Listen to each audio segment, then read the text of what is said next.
మనం ఓట్లేసి గెలిపించినటువంటి ఈ ప్రజాస్వామ్యం అనే పరిపాలనలో ఉన్న పాలకులు 2010వ సంవత్సరం నుంచి మనకి చెప్పకుండా నోటీస్ ఇవ్వకుండా రాత్రికి రాత్రి మన భూములు తీసుకెళ్లి 22A పెట్టారు అని అంటే వీళ్ళు ఇంగ్లీష్ వాళ్ళకంటే మంచాళ్ళ చెడ్డాళ్ళ అనేది మనం ఒకసారి ఆలోచించుకోవాలి. ఇంత దుర్మార్గం చరిత్రలో ఏ ప్రభుత్వం, ఏ పాలకులు, ఏ రాజు, ఏ జమీందారు చేయలా.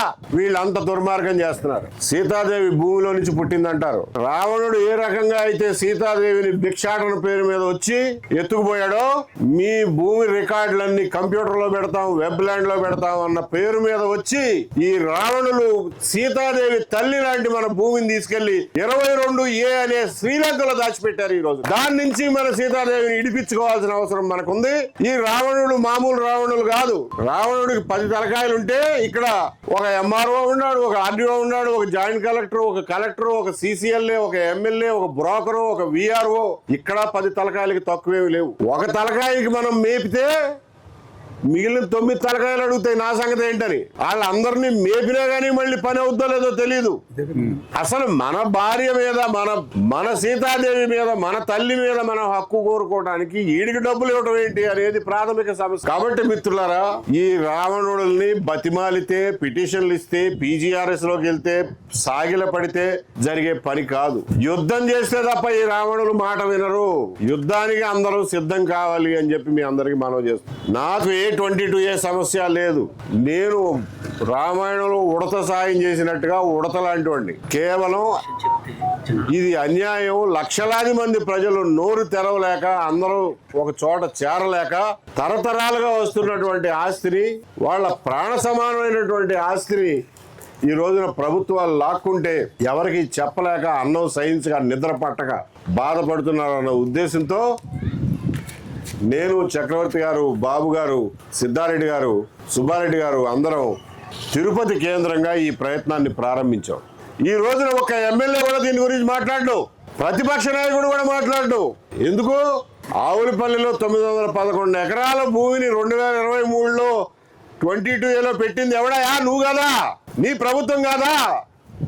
ఎందుకు పెట్టావు? 1960 నుంచి సాగు చేసుకున్నటువంటి భూములు 2023కి వచ్చేసరికి ప్రభుత్వ భూమి ఎట్టయిపోద్ది? కేవలం ఆవులపల్లి రిజర్వాయర్ భూసేకరణకి అడ్డుకున్నారన్న మిషతో, కక్షతో, నీ చేతిలో అధికారం ఉంది కదా అని చెప్పి 911 ఎకరాలని నువ్వు తీసుకెళ్లి లంకలో దాచిపెట్టావు. ఆ దాచిపెట్టిన దాన్ని ఇవాళ ఆయన చెప్పినట్టు ప్రభుత్వం ఒక్క కలం పోటుతో, ఒక్క కాగితంతో 911 ఎకరాలు ఇడిపించారు కదా. మరి రాష్ట్రంలో ఉన్న మిగిలిన భూములన్నీ ఎందుకు ఇడిపించరు? ఇది మీ జిల్లా కాబట్టి ఇడిపిస్తారా? మీ దగ్గర కాన్స్టిట్యున్సీ కాబట్టి ఇడిపిస్తారా? మీ పార్టీ వాళ్ళు కాబట్టి ఇడిపించారా? మాకు తెలియదు అలా ఏ పార్టీ వాళ్ళు. మిగిలిన రాష్ట్రం అంతా ఏం పాపం చేసుకుంది? మిగిలిన ప్రాంతాల వాళ్ళు, మిగిలిన జిల్లాల వాళ్ళు, ఈ జిల్లాలోనే మిగిలిన రైతులు ఏం పాపం చేసుకున్నారో చెప్పండి. ఇదే జగన్మోహన్ రెడ్డి గారి గవర్నమెంట్లో అశోక్ గజపతిరాజు గారి భూమిని, ప్రైవేట్ భూమిని 22A పెట్టి ప్రభుత్వ భూమి అని చెప్పి అందులో నుంచి 1-2 ఎకరాలు కొట్టేసి వాళ్ళ పార్టీ ఆఫీసు కట్టించుకున్న నిస్సిగ్గు ప్రభుత్వం జగన్మోహన్ రెడ్డి గారి ప్రభుత్వం. ఆయన ఏం మాట్లాడతాడు ఇవాళ? సరే, ఆయన చేశాడు, ఆయన పాపాలు చేశాడు, తప్పులు చేశాడు, అందుకనే ఇంట్లో కూర్చోబెట్టాం. 2 సంవత్సరాలు అయింది ఈ రోజుకి. అశోక్ గజపతిరాజు గారు లాంటి పెద్ద మనిషి భూమిని నువ్వు ఇడిపించలేకపోయావు. ఎందుకు ఈ ప్రభుత్వం? ఏం చేయడానికి వచ్చారు మీరు ప్రభుత్వంలోకి? ఏం చేసుకుంటారు? 164 మంది ఎమ్మెల్యే. అశోక్ గజపతిరాజు గారి భూమిని ఇడిపించలేని మీరు 14 లక్షల మంది రైతుల భూముల్ని 20 లక్షలు, 22 లక్షల ఎకరాలను విడిపిస్తారని చెప్పి మీరు ఎట్లా అనుకోవాలి? కాబట్టి ఎవరి కాళ్ళు ఇంట్లో గుడ్లమ్మట నీళ్లు కక్కుకుంటూ విచారంగా ఉండటం కాదు. ఒక్కొక్కళ్ళు కలిస్తే అందరం కలిసి ఒక శక్తి అవుతాం. ఈ రావణ సంహారం కోసం మనందరం వానరులం కూడా కాదు, మనందరం మనుషులం. మనందరం మనుషులుగా జమకూడి సంఘటితమై ఈ 22A నుంచి మన భూమాతను విడిపించుకునే ప్రయత్నం ఖచ్చితంగా చేద్దాం. దానికి తిరుపతిలో శ్రీకారం చుట్టాం.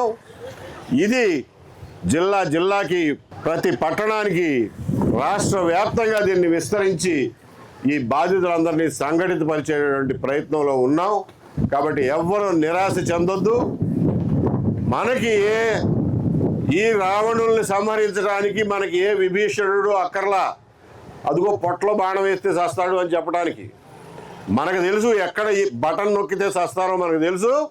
ఒక్క వేలు చాలు మనకు, బాణాలు విల్లులు అక్కర్లా. కాబట్టి ఈ రోజున ఇవాళ మీరు చూపించినటువంటి చొరవ ఇలాగే కొనసాగాలి.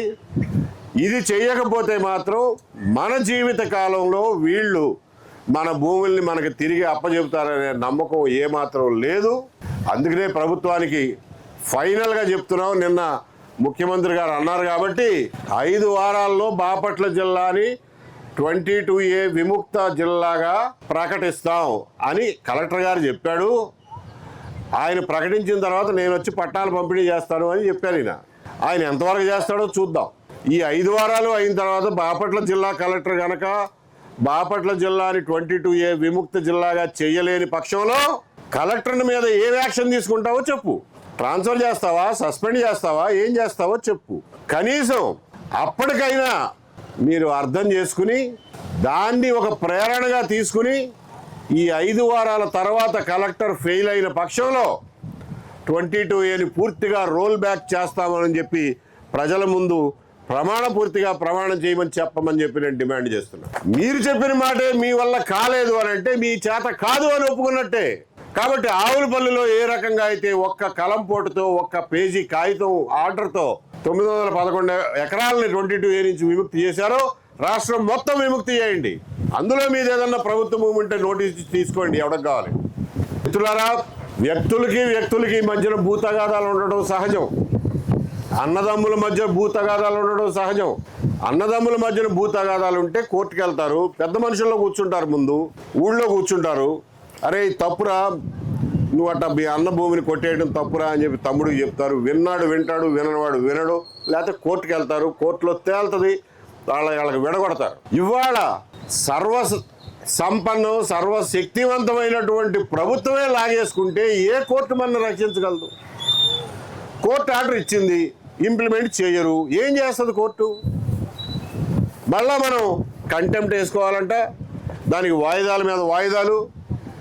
కౌంటర్ వేసే ధైర్యం ఉండదు ఈ ఎంఆర్ఓలకి, కలెక్టర్లకి. కౌంటర్ వేయడానికి 2 సంవత్సరాలు తీసుకుంటాడు జడ్జి గారు. ఈ లోపల 3 బెంచీలు మారుతాయి. హైకోర్టు లాయర్లకు లక్షల డబ్బులు ఎక్కడి నుంచి తేవాలి?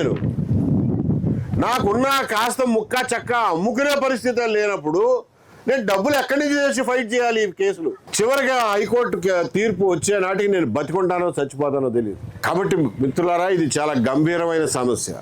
రామ్దేవ్ బాబాకి 70 ఎకరాలు విజయనగరం జిల్లాలో 5 నిమిషాల్లో రాసిస్తారు. జిందాల్ కంపెనీకి 12,000 ఎకరాలు కడపలో జగన్మోహన్ రెడ్డి గారు రాసిస్తాడు. ఈయన దాని మీద సాక్షి సంతకం పెడతాడు. ఆయన ప్రైవేట్గా ఎక్కడి నుంచో ఆయన కంపెనీ నుంచే బిల్లెట్స్ అంటారు, మొద్దులు, ఇనప మొద్దులు తెచ్చి వాటిని ఇక్కడ ప్రాసెస్ చేసి ఆటోమొబైల్ స్టీల్గా తయారు చేసుకుని లాభాలకు అమ్ముకుంటేనంట దేశానికి చాలా లాభం జరిగిపోయిందంట. పారిశ్రామీకరణ మంచిదే, ఆ పని ఆయన కావలసిన స్థలం కొనుక్కుని కూడా చేసుకోగలడు. మీ దయాధర్మాల మీద ఏం ఆధారపడి లేడు.